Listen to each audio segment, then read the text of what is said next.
backstroke follows pulling straps and T, so we take the handles in one hand, step off, add a spring so that we have a total of 2, bring the straps behind the back, one in each hand, one hand goes on the box, one foot on the bar, and then sit with the tailbone off the edge. That's very important.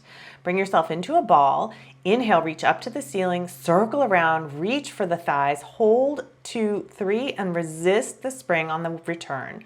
Go up to the ceiling, open the arms and legs, circle around and reach, hugging together and resist coming home, trying to keep the body lifted so that the upper body is not falling back as we return back in. Now we can reverse this exercise. We stretch out first, open the arms and legs to the ceiling to circle, and then hug back into the forehead. Again, reach out. We're keeping tension on the spring at all times, and circle and resist back in. You can see much more of this below.